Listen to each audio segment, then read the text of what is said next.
Every time Helping a Hero presents a home to one of our severely injured heroes, it's a life-changing day.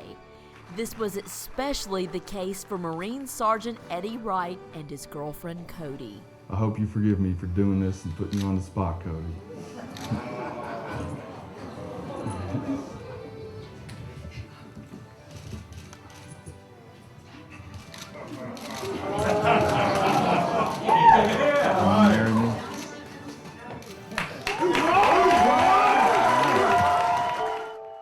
12 days later, they made it official.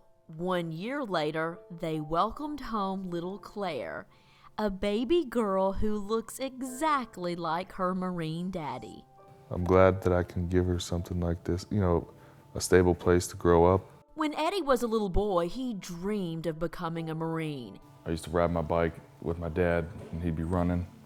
We saw a platoon of Marines running by singing cadence, and I thought they were just like the coolest bunch of tough guys I ever saw, United States Marine Corps!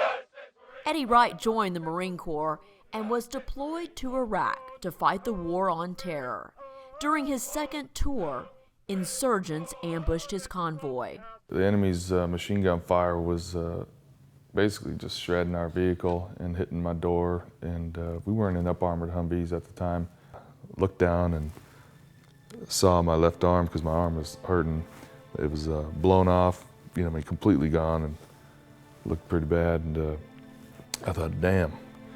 And my right hand was hurting, so I look over, and then my right hand is blown off too, and I thought, awesome, both of them, Then I looked down at my leg, and my leg was blown open, my femur was sticking out, and that was the worst injury, because that was pumping the blood out. Sergeant Wright remained calm, took control, and led his Marines out of danger. As doctors worked to save Wright's life, he flatlined 3 times. 3 times they brought him back. Sergeant Wright spent a year in rehab at Walter Reed and was awarded the Bronze Star for all he did to save the lives of Marines that day. After rehab, Sergeant Wright even taught hand-to-hand combat to other Marines. You gonna eat or just sit there? Now retired, Sergeant Wright says the worst part is not losing his hands.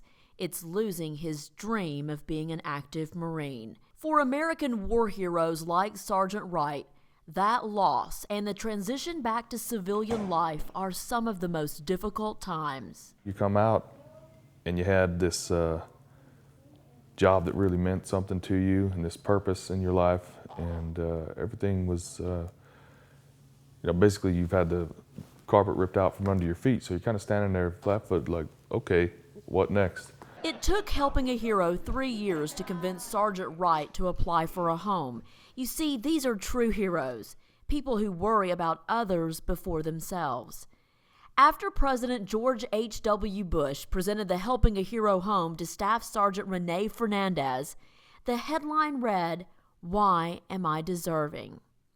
Today, Eddie and Cody are deeply grateful. I think this house, for him and for a lot of the guys, is really more than just a house, that it's a home and that it's a new beginning for them.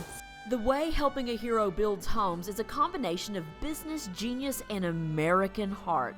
They partner with the builder, developer, and community, making cost a lot lower. The community is made a big part of the project, so Americans get the chance to say thank you. When former Secretary of Defense Robert Gates gave Marine Captain Dan Moran the keys to his adapted home, 400 Boy Scouts were there to applaud.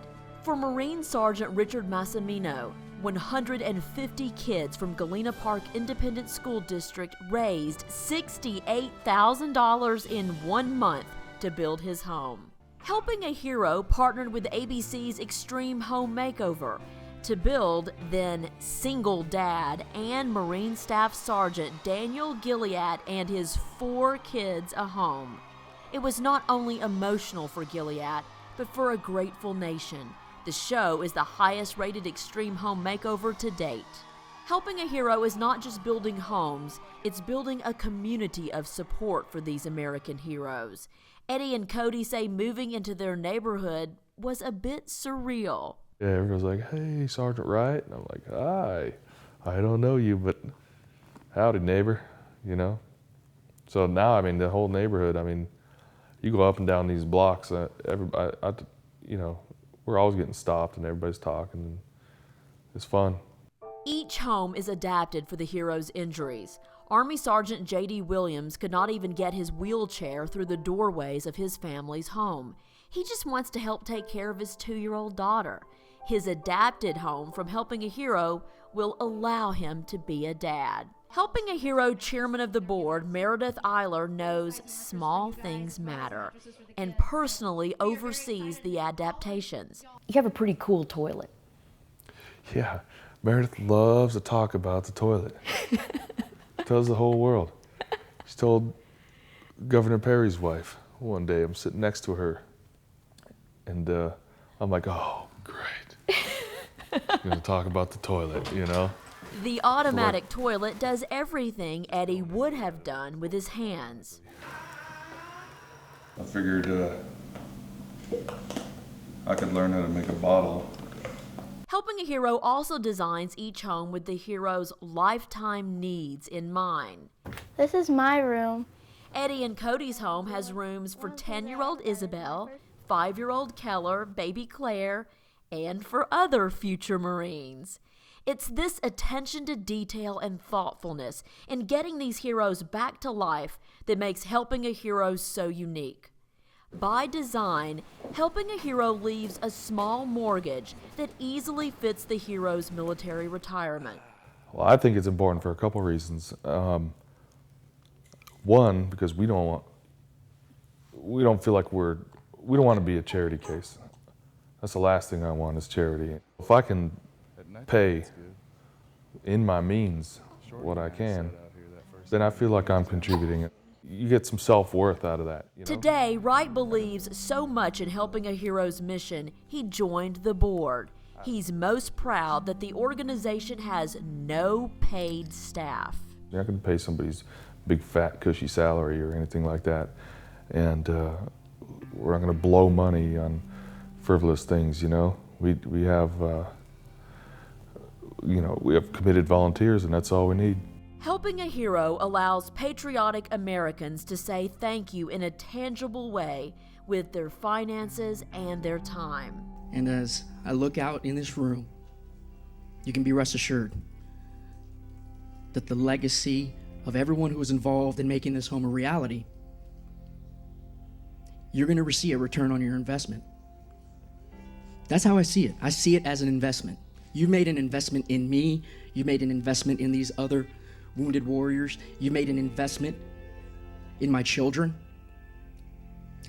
And I promise you, you will get a return on your investment. Because I refuse to live my life for myself.